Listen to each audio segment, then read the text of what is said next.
वगैरह ओम पता है ना आपको शांति। मुरली? जी जी जी जी, डेट भी पता है जी। तो जी। आप योग करवा लो और फिर मुरली स्टार्ट कर देना। ओम ओके जी। शांति। शुक्रिया बहन। ओम शांति। ओम शांति। ओम शांति। ओम शांति। ये सुंदर शक्तिशाली शब्द हमें ये स्मृति दिलाते हैं कि मैं कौन हूँ। एक आत्मा हूँ। और मैं किसकी हूँ? सुप्रीम सोल, परम पिता शिव बाबा की निराकार आत्मा हूँ। तो आज हम कुछ मिनट जितने भी श्रेष्ठ स्वमान हमारे सुप्रीम बाप दादा ने हमें नवाजे हैं, उस पर चिंतन करेंगे और उस पर अध्ययन करेंगे कि इस स्वरूप में मैंने अभी तक अपनी जिम्मेवारी कितनी निभाई है। जैसे मैं शांत स्वरूप आत्मा हूँ। हम दोहराते हैं, परंतु इसको महसूस कितना करते हैं? क्या परिस्थितियों में हम अपने आप को वाकई ही शांत स्वरूप समझ पाते हैं, टिक पाते हैं? मैं प्रेम स्वरूप आत्मा हूँ।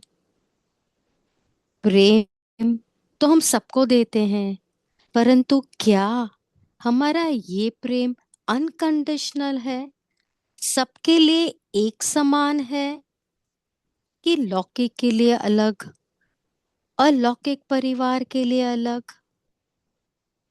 जिस वस्तु में प्राण नहीं है उसके लिए तो बिल्कुल प्रेम नहीं है। धक्का मार दिया, लात मार दी, यूं ही कुछ फेंक दिया, क्योंकि वो रिस्पॉन्ड नहीं करते। मैं मास्टर ज्ञान सूर्य हूं। ज्ञान सिर्फ नॉलेज नहीं है, परंतु जब हमें ये टाइटल से नवाजा गया, तब क्या हमें ये स्मृति में रहती है कि उस ज्ञान को मैं किस हद तक अपने स्वरूप में यूज करती हूँ और औरों को ये फील कराती हूँ कि मैं वाकई ही ज्ञान स्वरूप आत्मा हूँ। मैं मास्टर सर्वशक्तिवान आत्मा हूँ। क्या हम औरों को उनकी जो परिस्थितियां हैं, जिनमें वो मूंझे हुए हैं, उलझे हुए हैं, अपनी शक्तियों को स्मृति में लाकर, क्या हम उनको उनकी असुविधाओं से मुक्त करने में कामयाब होते हैं? चेक करें कि मैं मास्टर सर्वशक्तिवान हूं, परंतु क्या खुद के लिए?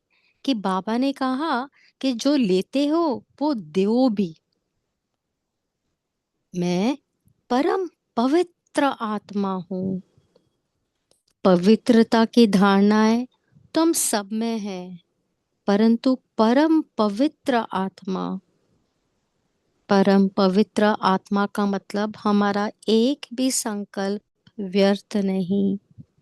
कल की मुरली में बाबा ने कहा, प्रसन्नता भी पवित्रता का स्वरूप है।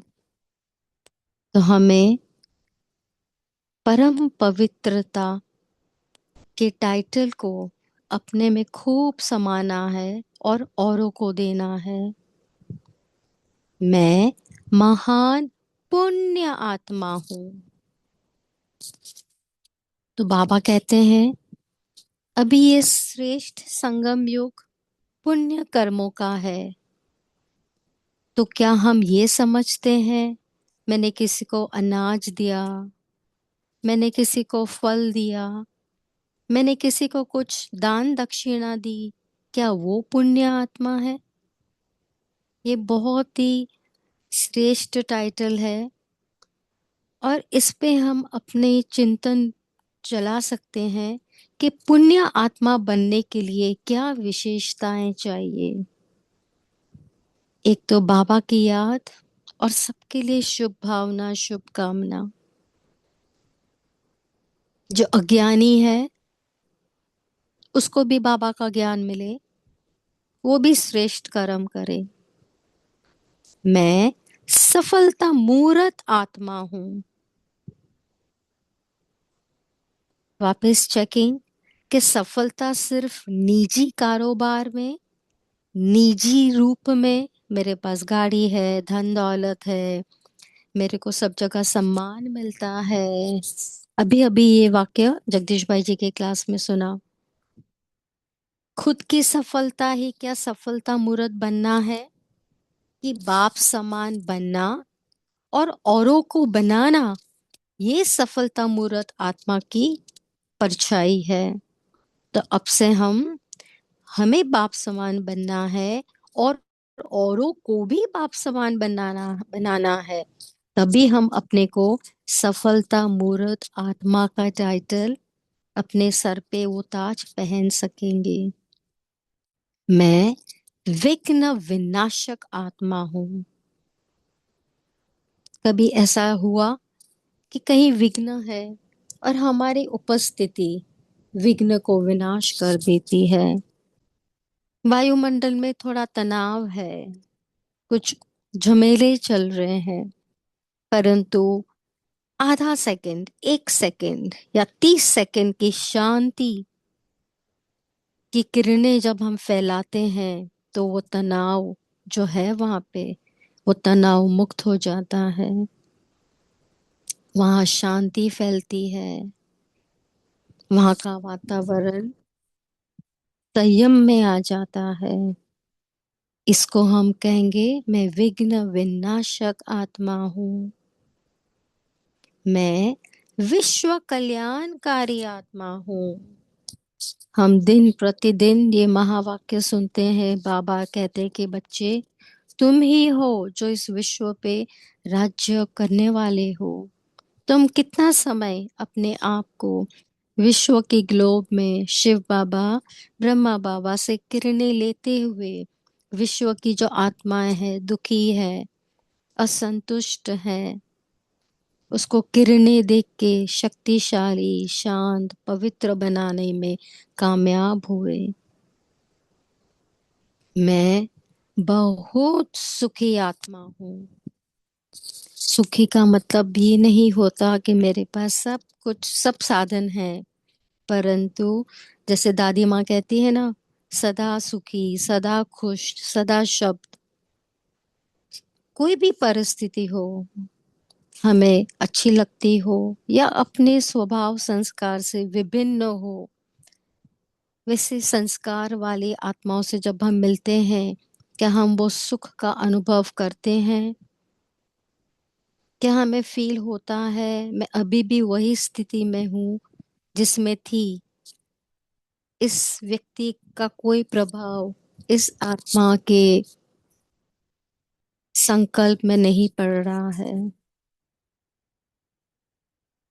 बाबा कहते हैं ब्राह्मण जीवन मतलब श्रेष्ठ जीवन। ये जीवन जो हमें मिला है वो बहुत ही अमूल्य है।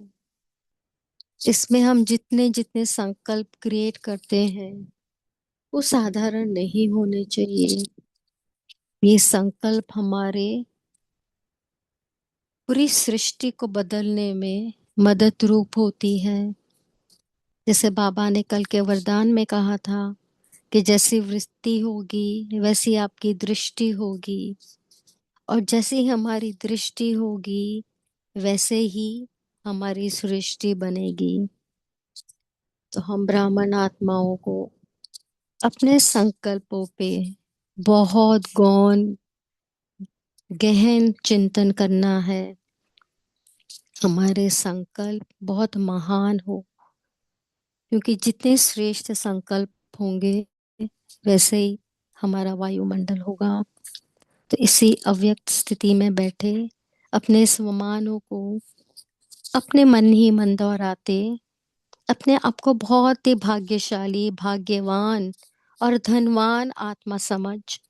बाबा के ये मधुर प्रिय महावाक्य हम बहुत रिस्पेक्टफुली अटेंशन से अध्ययन करेंगे। आज की मुरली की तारीख है जो हम पढ़ने वाले हैं, ये आत्मा 5 दिसंबर 1989 और आज की तारीख है 2 अप्रैल 2026। तो ये बाबा की सारी मुरलियाँ बहुत ही शिक्षा स्वरूप होती हैं, बहुत ही समझानी देती है। तो यह मुरली भी जो है बहुत ही छोटा सा टाइटल है, परंतु बहुत ही इम्पोर्टेंट है। तो मुरली का शीर्षक है सदा प्रसन्न कैसे रहे।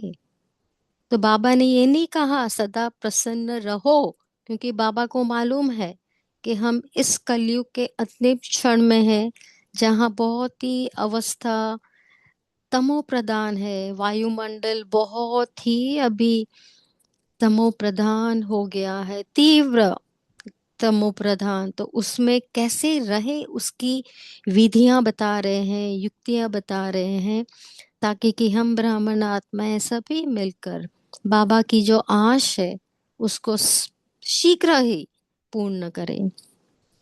अव्यक्त बाप दादा अपने बच्चों प्रति बोले। आज बाप दादा चारों ओर के बच्चों को देख रहे थे। क्या देखा? हर एक बच्चा स्वयं हर समय कितना प्रसन्न रहता है, साथ साथ दूसरों को स्वयं द्वारा कितना प्रसन्न करता है। ये बहुत इंपॉर्टेंट है कि हम जैसी हमारी वृत्ति होगी वही वायुमंडल में फैलेगा। तो हम जो खुश होंगे तो वो खुशी है वो हमारे चेहरे से झलकेगी और वही वायुमंडल में फैलेगा, क्योंकि परमात्म सर्व प्राप्तियों के प्रत्यक्ष स्वरूप में प्रसन्नता ही चेहरे पर दिखाई देती है। प्रसन्नता ब्राह्मण जीवन का विशेष आधार है। बाबा ने फरमाया अल्पकाल की प्रसन्नता और सदा काल की संपन्नता की प्रसन्नता, इसमें रात दिन का अंतर है। तो एक तो शब्द जो है वो बाबा हमेशा कहते हैं, अव्यक्त बाप दादा भी सदा। तो बाबा कहते हैं कि जो सदा प्रसन्न है और जो अल्पकाल का प्रसन्न व्यक्ति है उसमें रात दिन का फर्क है। अल्पकाल की प्रसन्नता अल्पकाल के प्राप्ति के चेहरे पर थोड़े समय के लिए दिखाई जरूर देती है, लेकिन रूहानी प्रसन्नता स्वयं को तो प्रसन्न करती ही है, परंतु रूहानी प्रसन्नता के वाइब्रेशंस अन्य आत्माओं तक भी पहुंचती हैं। अन्य आत्माएं भी शांति और शक्ति की अनुभूति करती है। तो ये बहुत गहरी बात है। जैसे फलदायक वृक्ष अपनी शीतलता की छाया में थोड़े समय के लिए मानव को शीतलता का अनुभव कराती है और मानव प्रसन्न हो जाता है। ये देखते हैं ना हम दृश्य कभी कभी कि पेड़ों के नीचे सब बैठे हैं, थोड़ा रिलैक्स कर रहे हैं, ठंडी हवा आती है, छांव मिलता है। ऐसे परमात्म प्राप्तियों के फल संपन्न रूहानी प्रसन्नता वाली आत्मा दूसरों को भी अपने प्राप्तियों की छाया में तन मन की शांति और शक्ति की अनुभूति कराती रहेगी। प्रसन्नता के वाइब्रेशन सूर्य की किरणें समान वायुमंडल को, व्यक्ति को और सब बातें भुलाए सच्चे रूहानी शांति की खुशी की अनुभूति में बदल देती है। तो ये बहुत इंपॉर्टेंट बाबा ने हमें टाइटल दिया है कि हमारी जो प्रसन्नता है वो सूर्य की किरणें जैसी है, वो निरंतर सबको देती रहती है। वर्तमान समय की अज्ञानी आत्माएं अपने जीवन में बहुत खर्चा करके भी प्रसन्नता में रहना चाहती है। जैसे स्थूल धन, आप लोगों ने क्या खर्चा किया, बिना पैसा खर्च करने करते भी सदा प्रसन्न रहते हो। जैसा अभी वंदना दीदी जी ने कहा ना, साधारण, एकदम सादगी, जो दादी जानकी जी के महावाक्य थे, सच्चाई, सफाई और सादगी। वहाँ औरों की मदद से प्रसन्न रहते हो। बाप दादा की महावाक्यों से, शिक्षाओं से, ब्राह्मण परिवार से हम प्रसन्न रहते हैं। बाप दादा बच्चों का चार्ट चेक कर रहे थे। क्या देखा? एक है सदा प्रसन्न रहने वाले और दूसरे हैं प्रसन्न रहने वाले। तो सदा शब्द नहीं, प्रसन्नता भी तीन प्रकार की देखी गई। बाबा कह रहे हैं, एक तो स्वयं से प्रसन्न, मतलब खुद के पुरुषार्थ से, खुद का जो जीवन है उससे। दूसरों द्वारा, मतलब और भी हमसे संतुष्ट हो, खुश हो कि नहीं ये आत्मा सहयोगी है, मिलनसार है। सेवा द्वारा, हम जो सेवा करते हैं वो बाबा को सौंप के करे, निमित्त होके करे, तो बाबा भी प्रसन्न और परिवार भी प्रसन्न रहेगा। अगर तीनों में प्रसन्न है तो बाप दादा को स्वतः ही प्रसन्न किया। और जिस आत्मा के ऊपर बाप प्रसन्न है वो तो सदा सफलता मूर्त है ही है। बाप दादा ने देखा कई बच्चे अपने से भी अप्रसन्न रहते हैं। अभी ये थोड़ा ट्विस्ट आया महावाक्यों में, छोटी छोटी बातों में के कारण अप्रसन्न रहते हैं, मतलब अपने से असंतुष्ट। पहले ये पाठ में कौन किसका जानते हुए भी भूल जाते हो। जो बाप ने बताया है, दिया है, उसको भूल जाते हो। बाप ने हर एक बच्चों को फूल वर्षा, मतलब पूरा वर्षा अधिकारी बनाया है। अब ये बहुत ही इंपॉर्टेंट महावाक्य हम सुनेंगे। किसको पूरा, किसको आधा वर्षा तो नहीं दिया ना, किसको आधा व चौथा मिला है क्या, आधा मिला है या आधा लिया है। ये महावाक्य को हम सर्कल करेंगे। बाबा ने दिया तो फुल, परंतु क्या हमने पूरा लिया? जैसे आज की साकार मुरली में था ना वक्र, बाबा सबको एक जैसा वक्र देते हैं। वो दुकान है जिसमें सब अविनाशी है, लेकिन हम कितना ले सकते हैं? हमारे पास एक झोला है तो कितना आएगा, दाल, चीनी, मूंगफली। परंतु हमको सब चाहिए तो हमारी बेहद की बुद्धि होनी चाहिए। बाप ने तो सभी को मास्टर सर्वशक्तिवान का वरदान वह वर्षे में दिया है। ऐसा नहीं कि कोई शक्तियों बच्चों को दी है कोई नहीं दी है, ऐसा तो नहीं कि पार्शियलिटी, सबको एक ही मुरली मिलती है, अपने लिए नहीं रखी। सर्व गुण संपन्न बनाया है बाबा ने, मस्त सर्वशक्तिवान, सर्व प्राप्ति स्वरूप बनाया है। लेकिन बाप द्वारा जो प्राप्तियां हुई है उसको स्वयं में समा नहीं सकते, क्योंकि ये महीन बुद्धि, विशाल बुद्धि नहीं है। जब बुद्धि की लाइन क्लियर होगी तब हम सब ज्ञान समा सकेंगे और उसको समय पे प्रयोग भी कर सकेंगे। जैसे स्थूल धन व साधन प्राप्त होते हुए भी खर्च करना नहीं आए, तो साधनों को यूज करना न आए, तो प्राप्त होते हुए भी वंचित रह जाते हैं। जैसे फिजूल खर्चे हो जाते हैं और जहाँ करना है वहां नहीं होता है।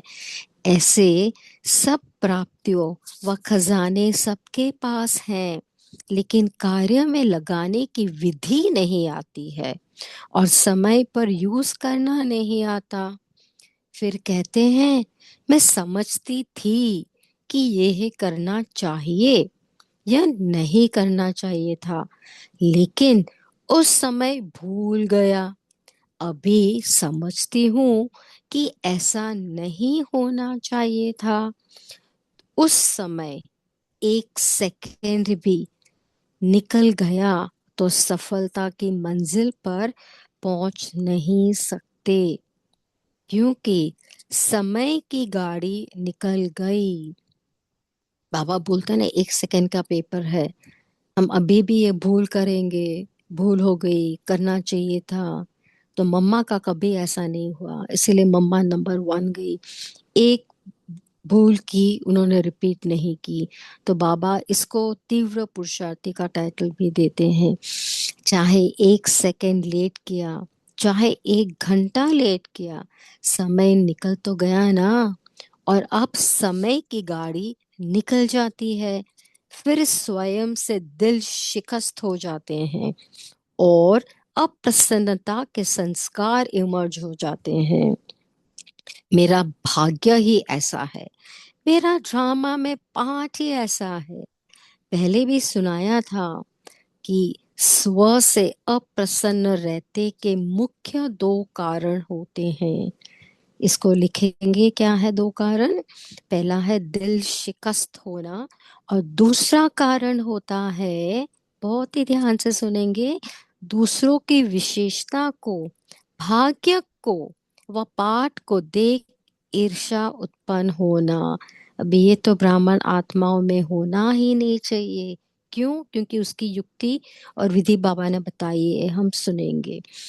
हिम्मत कम होती है, ईर्ष्या ज्यादा होती है, दिल शिकस्त भी कभी प्रसन्न नहीं रह सकते, और ईर्ष्या वाले भी कभी प्रसन्न नहीं रह सकते, क्योंकि उनको मनमति है, औरों की चिंता है, खुद के चिंतन में वो उनकी बुद्धि लगी ही नहीं है। तो फिर बाप दादा से भी नहीं मिलती है वो मदद।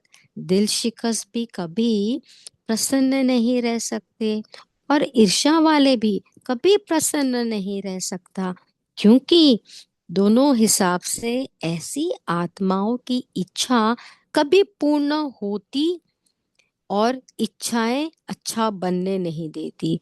तो इन आत्माओं की इच्छा कभी पूर्ण नहीं होती है, और ये इच्छा हमें अच्छा नहीं बनने देती, इसीलिए प्रसन्न नहीं रहते। वो खुश नहीं रहते तो औरों को भी खुश नहीं कर सकते। तो वो जो विशेष साइकिल है वो घूमता ही रहता है। प्रसन्न रहने के लिए सदा एक बात बुद्धि में रखो कि ड्रामा के नियम अनुसार, बहुत बहुत मोटिवेटिंग सेंटेंस है, ड्रामा के नियम अनुसार संगम युग पर हर एक ब्राह्मण आत्मा को कोई ना कोई विशेषता मिली ही हुई है। चाहे माला का लास्ट 16,000 मड़का क्यों ना हो, उसको भी कोई ना कोई विशेषता मिली हुई ही है। उससे भी आगे चलो तो लाख तो गाए हुए हैं, उन्होंने भी कोई ना कोई विशेषता मिली हुई है। जो भी 1 सेकंड के लिए जो हम सोचे, जो नॉन बीकेज हैं उनमें भी कितनी ढेर की ढेर विशेषताएं हैं। तो सभी जो बच्चे हैं बाबा के सृष्टि के, अभी ब्राह्मण बने हैं, कभी बनेंगे, सब में विशेषता है। तो कभी भी खुद को दिल शिकस्त ना करे। और कोई विशेषता आपको गुण डेवलप करने हैं तो मेहनत कीजिए, बाबा दे देगा आपको। अपनी विशेषता की पहले पहचानो। और बाबा ने और एक ये भी बात कही थी कि जब आप किसी की विशेषता का जब आप गुण गाते हो ना, तो आप में आ जाती है। जैसे इसका अमृत वेला कितना पावरफुल है, इनकी वाचा की शक्ति में कितना प्रभाव है, तो आहिस्ते आहिस्ते वो गुण आप में भी आ ही जाएंगे। तो बाबा ने आगे क्या हमें समझाने दी, सभी तो 9 लाख तक पहुंचेंगे ही नहीं। तो ब्राह्मण जन्म के भाग्य की विशेषता को पहचानो।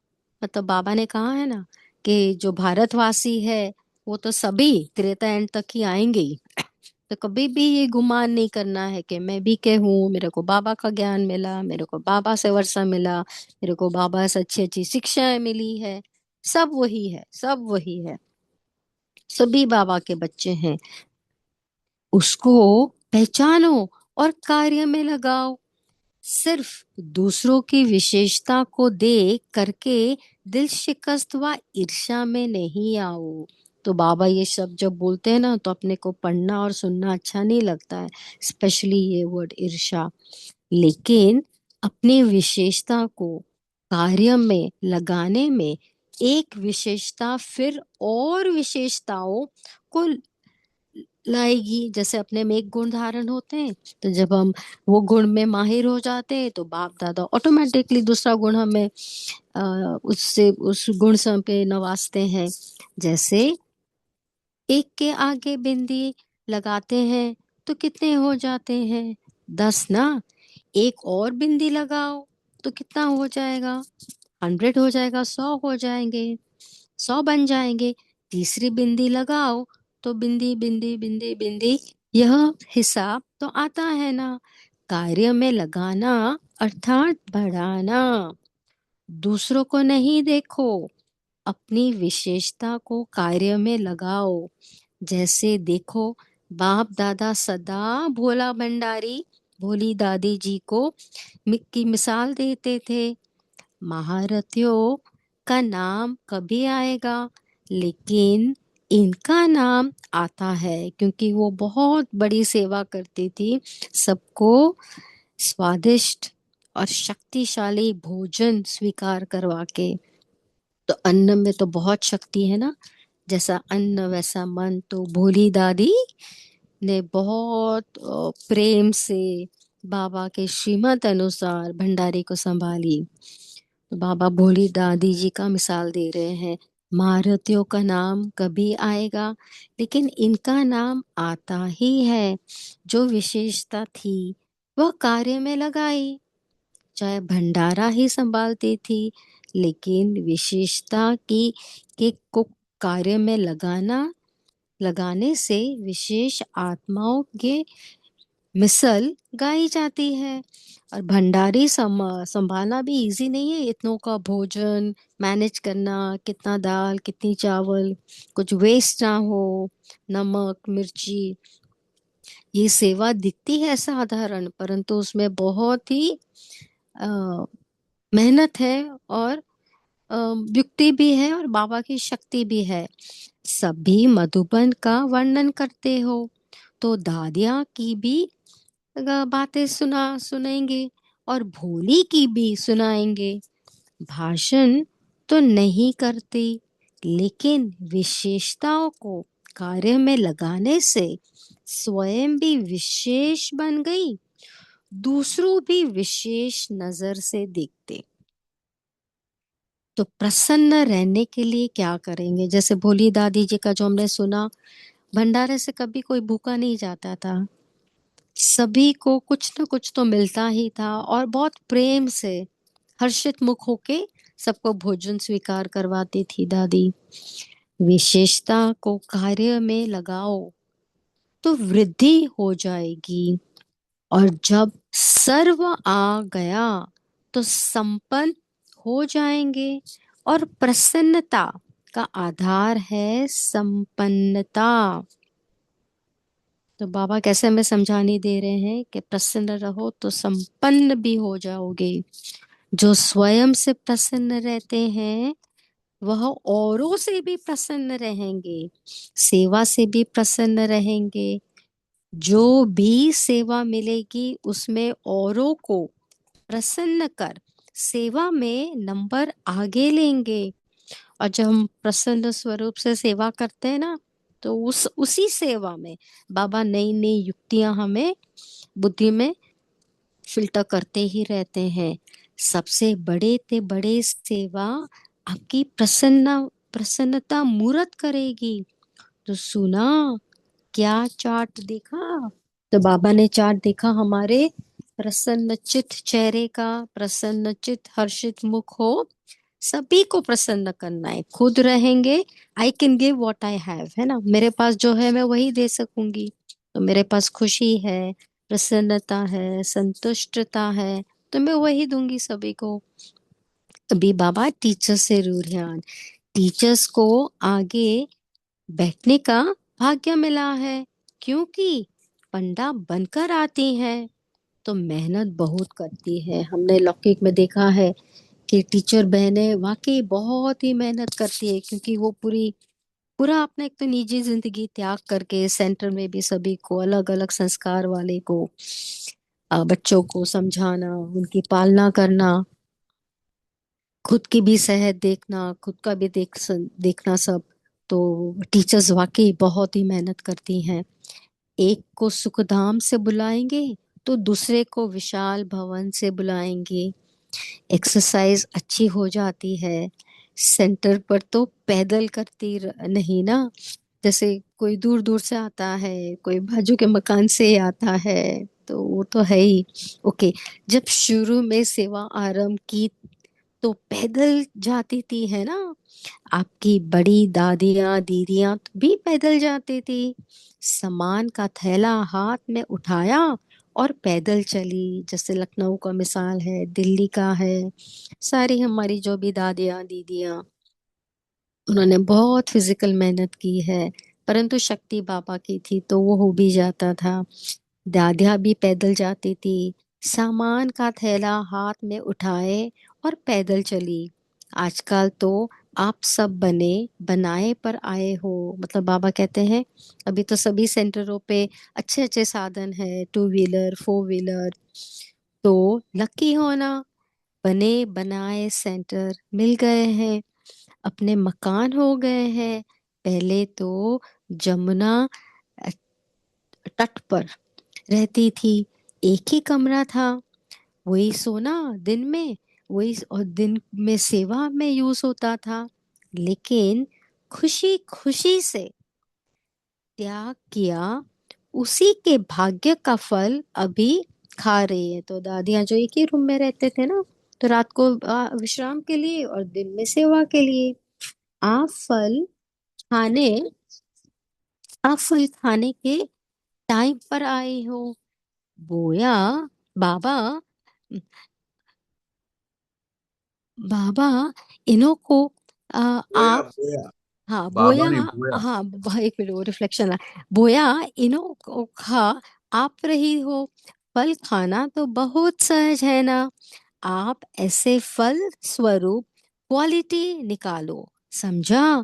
क्वांटिटी संख्या तो है ही, और वह भी चाहिए। 9 लाख तक जाना है तो क्वांटिटी और क्वालिटी दोनों चाहिए। लेकिन 16,000 की पक्की माला को तैयार करो। अभी क्वालिटी की सेवा पर विशेष अंडरलाइन, मतलब वारिस बच्चे संख्या तो अभी आई थिंक 22 लाख हो गई है। परंतु अभी हमको वारिस बच्चे चाहिए जो महाराजा महारानी बन सके। हर एक ग्रुप में टीचर्स भी आती, कुमारियां भी आती, लेकिन निकलती नहीं है। मधुबन अच्छा लगता है, बाप से प्यार भी है, लेकिन समर्पण होना होना सोचना पड़ता है। तो स्वयं ऑफर करता है, वो निर्विघ्न चलता है। जो स्वयं कहते हैं मैं समर्पित हो जाऊंगी, समर्पण, तो वो निर्विघ्न चलता है। और जो कहने से वह रुक रुक कर चलता है, वह बार बार आप आप आपको ही कहेंगे, हमने तो पहले ही कहा था सरेंडर नहीं होना चाहिए। कोई कोई सोचती है इससे तो बाहर रहकर सेवा करे तो अच्छा है। लेकिन बाहर रहकर सेवा करना और त्याग करके सेवा करना, इसमें बहुत अंतर जरूर है। जो समर्पण के महत्व को जानते हैं वह सदा ही अपने को कह कई बातों से किनारा हो जाते हैं। आराम से आ गए, कई मेहनत से छूट गए, जैसे नौकरी की टोकरी, बहुत सारी झमेलों से वो छूट जाते, सिर्फ बाबा और सेवा। तो टीचर्स अपने महत्व को अच्छी रीति जानती है ना। नौकरी और वह सेवा, दोनों काम करने वाले अच्छे व एक काम करने वाले अच्छे, उन्हों को फिर भी डबल पार्ट बजाना पड़ता है। भल निर्बंधन है, फिर भी डबल पार्ट तो हुआ ना। आपका तो एक ही पार्ट है, परंतु जो प्रवृत्ति वाले हैं वो तो तीन तीन पार्ट बजाते हैं, उनको बजाना भी पड़ता है। एक है पढ़ाई का, पढ़ाई से वर्षा। दूसरा है सेवा का, सेवा बिना तो ब्राह्मण जीवन ही नहीं। और साथ साथ प्रवृत्ति को पालने का। आप तो सच्चे सब बातों से छूट गए ना। अच्छा, तो बाबा कहते हैं सब में विशेषताएं हैं और सब अपने अपने अनुसार त्याग तपस्या सेवा करके अपना ब्राह्मण जीवन खूब अच्छी तरह से बिताते हैं। तो ये बाप दादा का याद प्यार लेंगे। बाबा ने कहा सर्व सदा प्रसन्नता की विशेषता संपन्न श्रेष्ठ आत्माएं सदा अपनी विशेषता को पहचान कार्य में लगाने वाली सेंसिबल और सेंसफुल आत्माओं को सदा प्रसन्न रहने वाले प्रसन्न करने की श्रेष्ठ वाली महान आत्माओं को बाप दादा का याद प्यार और नमस्ते। प्यारे प्यारी मम्मा, प्यारे प्यारे बाप दादा, हमें इतनी शिक्षाओं भरी युक्ति भरी मुरली सुनाने, समझाने, प्रोत्साहित करने, विश्व के ताजधारी तिलकधारी तख्तधारी आत्माओं को भी आपका शुक्रिया। शुक्रिया मम्मा, शुक्रिया बाबा, शुक्रिया ब्राह्मण परिवार। ओम शांति।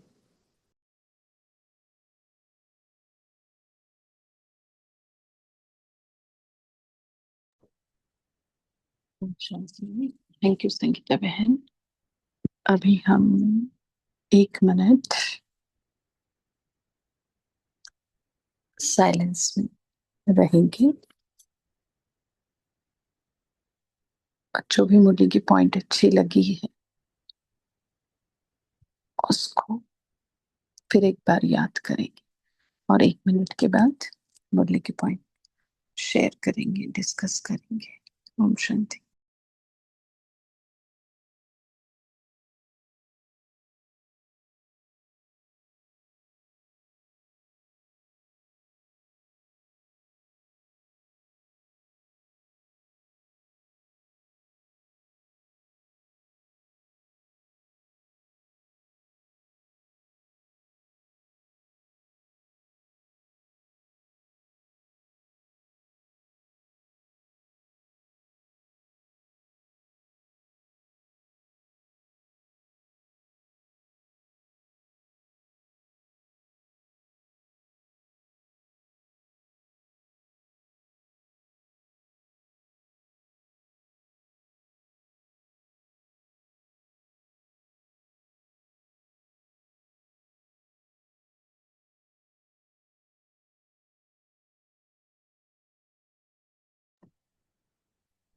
ओम शांति। बोलिए, क्या क्या बोला है आज की मुरली में बाबा ने? प्रसन्न रहने की कोई विधि पकड़ में आई है आज की मुरली से?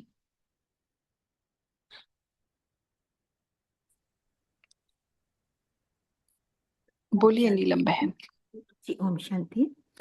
बाबा ने हमें बताया है कि यदि हमें सदा प्रसन्न रहना है तो हमें दूसरों के प्रति उनकी विशेषताएं देखेंगे, किसी से ईर्ष्या ना हो और सेवा द्वारा भी अपने को प्रसन्न रखना है, मतलब खुशी से सेवा करनी है। तो इस तरह अटेंशन दिलवाया तभी हम सफलता मूर्त भी हो सकते हैं। तो सदा वर्ड के ऊपर अटेंशन दिया है कि ये हमारा ही इसमें फायदा है कि हमें किसी के प्रति भी द्वैत भाव ईर्ष्या द्वेष नहीं होना चाहिए, तभी हम सदा प्रसन्न रह सकते हैं। ओम शांति। जी।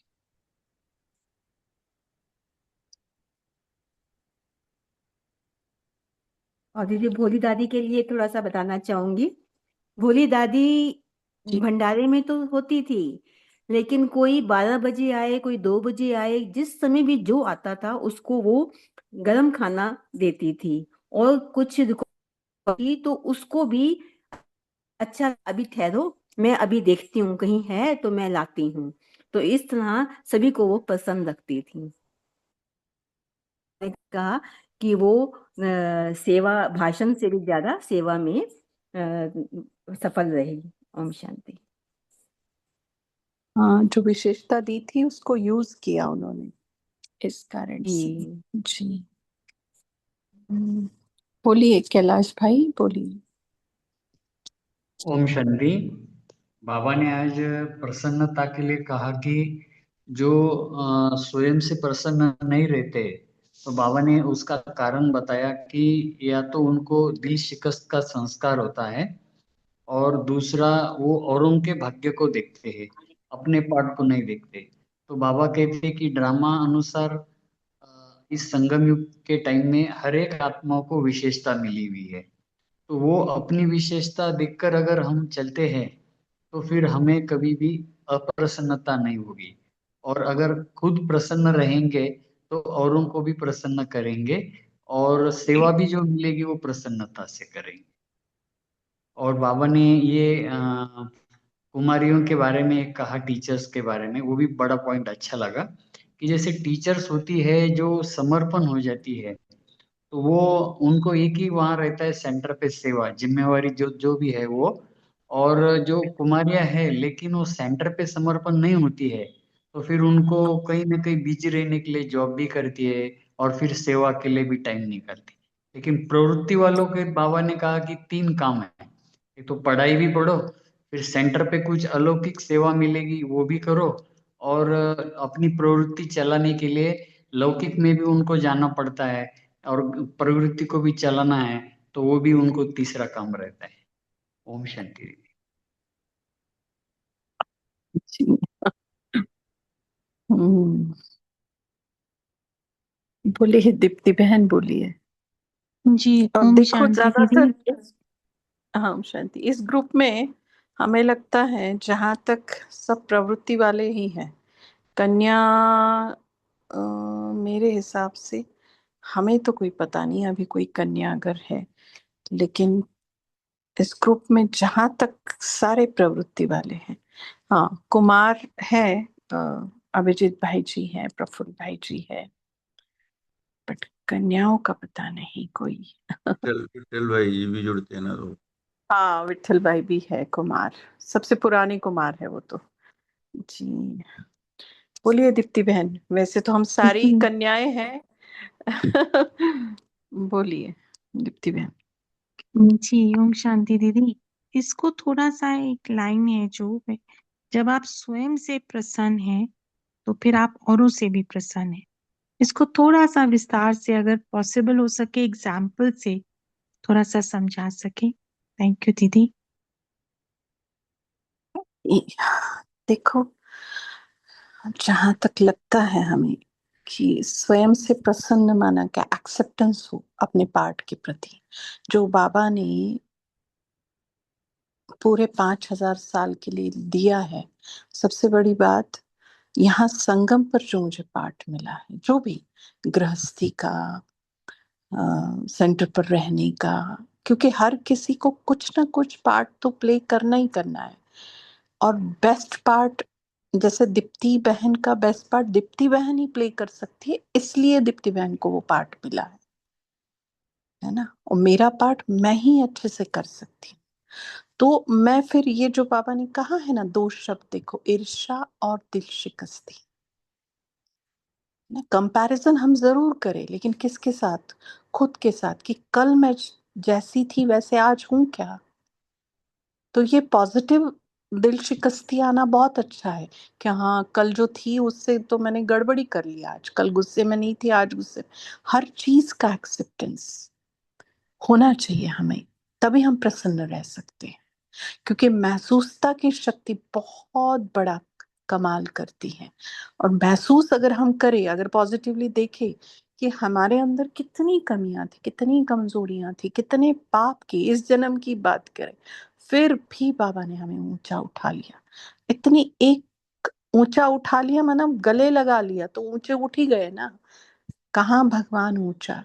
तो अगर हम ये बातें सोचे तो देखो प्रसन्नता दूर नहीं है। जैसे हम जब भी कोर्स लेते हैं तो हम लोगों को पूछते हैं दीप्ति बहन कि 24/7 हम किसके साथ रहते हैं। काफी लोगों का आता है पहले जवाब कि हाँ वाइफ के साथ रहते हैं, बच्चों के साथ रहते हैं, जॉब पे रहते हैं। मैंने कहा अरे 24 घंटे थोड़ी कोई वाइफ के साथ रहते हैं, काम पे नहीं जाते आप? कहते हैं हाँ जाते हैं। और बच्चे स्कूल नहीं भेजते? हाँ भेजते हैं। फिर किसके साथ रहते हो? है ना, खुद के साथ रहते हैं। तो अगर तुम खुद के साथ हो and you are not happy with yourself, कहते हैं हाँ वैसा होता है, तो फिर दूसरों के साथ रहकर तुम खुश रह सकते हो क्या? कहते पॉसिबिलिटी कम है। फिर और दूसरी बात, तुम्हारे साथ रहकर कोई खुश रह सकता है क्या? कहते चांसेस वो भी कम है। माना जो खुद के साथ ही खुश नहीं है तो वो दुनिया में किसी के साथ भी रहकर खुश नहीं हो सकता, और दूसरा कोई दुनिया का उसके साथ रहकर खुश नहीं हो सकता, है ना। तो एक्सेप्टेंस, क्योंकि हर एक को सोचने जाओ तो फिर भाई अगर हम सोचे भाई सिस्टर शिवानी जैसा पार्ट होना चाहिए, कितनी सेवाएं करती। अच्छा दादी जैसा पार्ट होना चाहिए, अरे ठीक है ना, सिस्टर शिवानी भी अपनी बहन है, दादी भी अपनी दादी है, उनको द बेस्ट पार्ट मिला है, और ये मुझे दूसरों के लिए द बेस्ट लगना, ये बहुत अच्छी बात है। जैसे पढ़ते हुए संगीता बहन ने बोला ना, तो एक्चुअली हम उस व्यक्ति से ईर्ष्या नहीं करते, उसके गुण से ईर्ष्या करते हैं। और अगर उस गुण से ईर्ष्या कर रहे हैं तो वो गुण तुम्हारे पास तो आने से रहा, तुम जो मर्जी पुरुषार्थ कर लो फिर, क्योंकि उस व्यक्ति के अंदर वो गुण किसने डाला है वो हमें याद दिलाना चाहिए। तो हम ना किसी व्यक्ति से ईर्ष्या करेंगे, ना हमें दिल शिकस्ती आएगी। तो ये समझ आना माना प्रसन्न रहना, खुश रहना, very happy with my part what ever Baba has given, है ना। तो उसको समझ है ना कौन सा पार्ट कौन अच्छा प्ले कर सकता है। सबसे हिट फिल्म है उसकी, 5,000 साल की सबसे हिट। और वो इस पिक्चर में हर किसी को जो अच्छा पार्ट है वही दिया है उसने। ये हम जब समझे ना तो फिर शायद प्रसन्नता दूर नहीं है हमसे। प्रसन्नता का हम ये बन जाए एम्बॉडीमेंट कहे, या अगर प्रसन्नता नाम आ जाए तो एकदम मतलब लोग हमारा नाम ले लें। तो हर बात से जो लौकिक में मुझे बाबा ने दिया है, अलौकिक में दिया है, जो विशेषता है, कमजोरी भी वो है कि जिसके ऊपर मैं जीत प्राप्त कर सकती हूँ क्योंकि मेरे साथ कौन है। ये छोटे छोटे बातें स्मृति में हम रहे ना तो प्रसन्न रहना मुश्किल नहीं है। ये हम प्रैक्टिकली अभी करते रहते हैं, थोड़ा थोड़ा सोचते रहते हैं। इसलिए बाकी और भी किसी को बोलना है तो बोल सकते हैं अपने अनुभव के आधार से। जी दीदी थैंक यू। लेकिन जैसे आज बाबा ने कहा कि कभी कभी तुम 1 सेकंड हो जाता है और तुम कभी कभी हम किसी पेपर में थोड़ा फेल हो जाते, कभी कभी तो पास हो जाते, कभी कभी फेल हो जाते। फेल होने के बाद थोड़ा रिग्रेट भी जी रहता है, दिल शिकस्त जिसको ठीक है बाबा ना, ने कहा। ठीक है ना, लेकिन उस समय हम पास हुए हैं कौन सी बातों में वो स्मृति में आ गया तो वो ठीक है। फिर वो स्मृति में लाना, क्योंकि हमारा अभ्यास ही है एक तो नष्टो मोहा, आगे क्या बोलता है बाबा? स्मृति लब्धा। हाँ हर बात के लिए। तो हमें हमारे विजय की, हमारे सफलता की, जीत की ये स्मृति रहना बहुत जरूरी है, क्योंकि ये खेल ही हार जीत का है ना। नहीं, ठीक है दीदी। ऐसा नहीं जी कि हमने जी जीत जी प्राप्त नहीं की है। जी जी थैंक यू सो मच दीदी, थैंक यू। चल बोलो और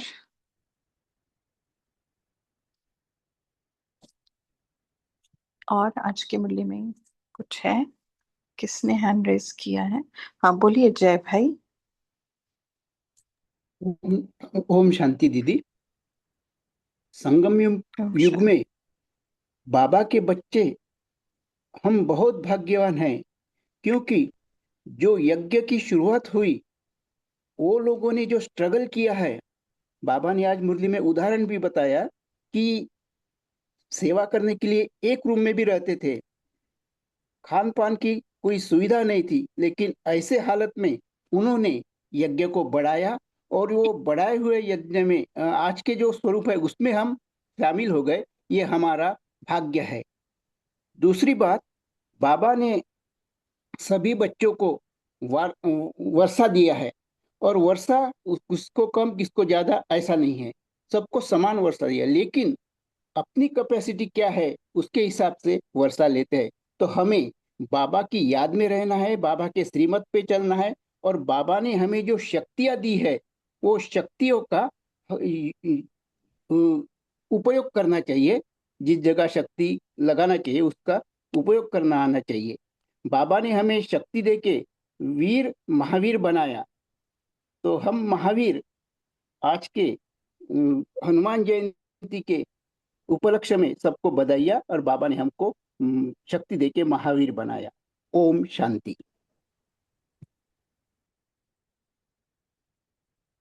शांति। ओम शांति दीदी। तो एक्चुअली ये बात बहुत ही अच्छी बात की जैन भाई जी ने कि जब रतन मोहिनी दादी जी रशिया में गए थे सेवा अर्थ, तो वहाँ पे तो भोजन की सुविधा का थोड़ा दिक्कत था, क्योंकि शाकाहारी तो नहीं था, वेजिटेरियन फूड वहाँ पे। तो ब्रेड थी, डबल रोटी। तो किसी ने तो कहा आप वहाँ खा सकते हो डबल रोटी, परंतु रतन मोहिनी दादी जी ने कहा क्या बाबा ऐसा करते? तो बाबा नहीं करते। तो फिर उन्होंने पानी और आलू, उबले हुए आलू उन्होंने भोजन स्वीकार किया। और दादी जानकी जी भी जब गए थे लंदन, तब बिस्तर तो था नहीं, तब उन्होंने कोई पुराना सा दरवाजा था, दरवाजा पे सोए और वैसे उन्होंने सेवाएं की। और सबको मालूम है लखनऊ में भी क्या क्या हुआ गुलजार दादी जी के साथ। तो ये तो बहुत ही अच्छी बात बताई भाई जी ने। ओम शांति। ओम शांति दीदी। लंदन में ईंट बिछा के उस पे साड़ी डाल के सोए थे, ऐसा आ गया दीदी। ओम शांति।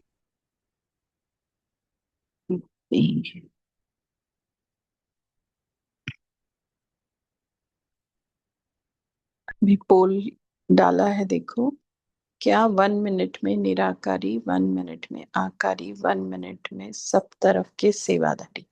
यह 5 मिनट मन की एक्सरसाइज सारे दिन में कितनी बारी किया?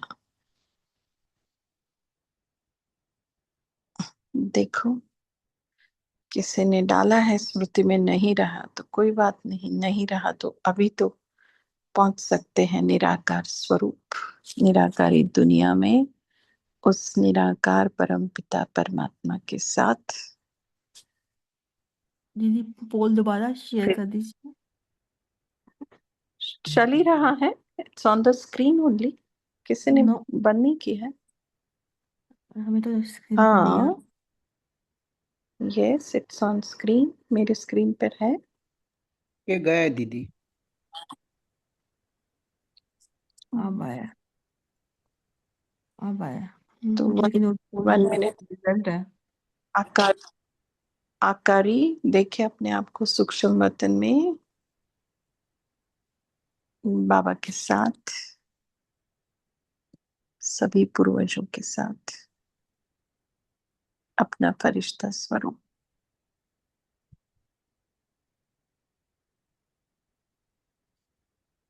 सूक्ष्म वतन का वो हल्कापन,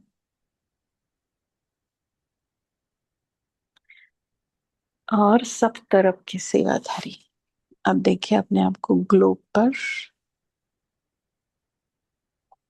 और अपनी रहम की और अपनेपन की किरणें सारी ग्लोब पर सभी आत्माओं को पहुंच रही। सभी आत्माओं के साथ पांचों तत्वों तक भी हमारी पवित्रता की और शांति की किरणें। पृथ्वी, जल, अग्नि, वायु और आकाश,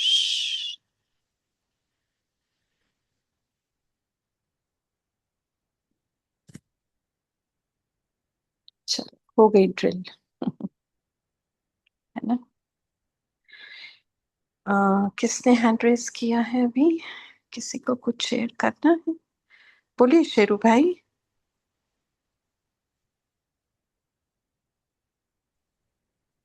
ओम शांति दीदी, सभी दादी और एक्सपीरियंस सुना रहे थे, हम भी दादी का एक अनुभव सुनाना चाहते हैं। बोली दादी का।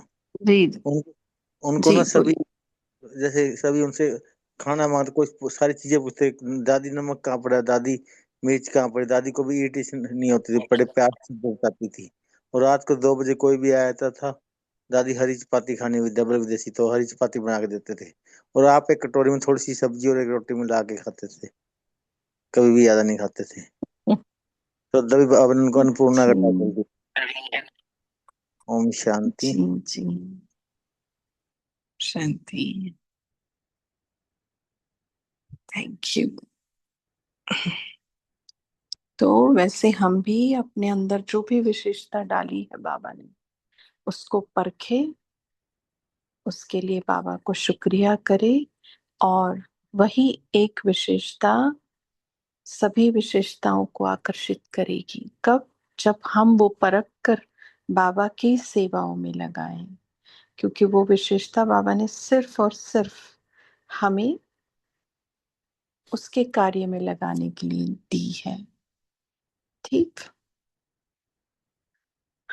चलो, संगीता बहन, आपने होमवर्क क्लियर करना है? जी।